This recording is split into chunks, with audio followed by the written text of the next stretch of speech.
You mentioned June 21st, 1940 as a major turning point in Indian history. Why do you say that? Yes. I'll explain to you. In fact, June 21st, 1940, and I could be missing a day plus minus, so bear with that error, was actually a very important event. So if you look at the history of Subhash Chandra Bose in detail, you know that he was part of the Congress and he had a disagreement with Nehru and Gandhi, and he formed something called the Forward Bloc. I don't know if you are aware of that. Now, he was trying different things, and he was sort of almost frustrated that, this is not how we are going to win our freedom, and we need to do something new. He ends up meeting with Savarkar, and Savarkar, from the research which I did in that meeting, tells Bose that, listen, you stop all these forward bloc and all of those things.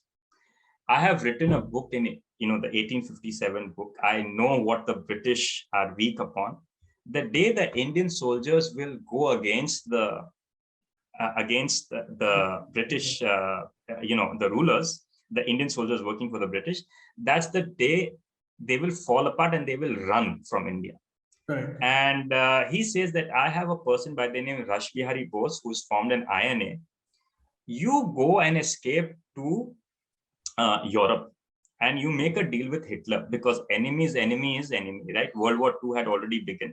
Right. And you say there are Indian soldiers there. You make an Indian National Army in Europe and then march towards India through Afghanistan. And Rash Bihari Bose's army will go through the east.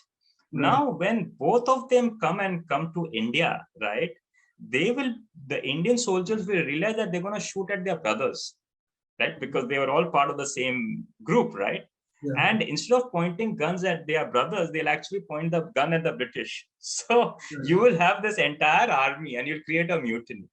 So, so a lot of people in my book, you'll understand, ask me that if S. Bose had to go to Japan, why did he go to Europe?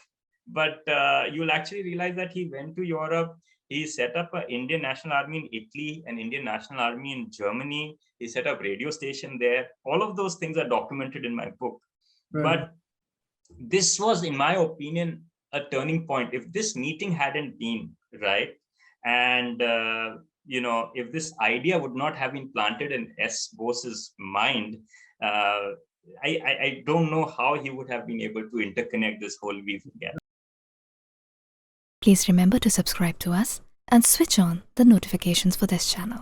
For our other social media links, more content, and to support our work, please visit citti.net. Dhanyavad. Namaskar.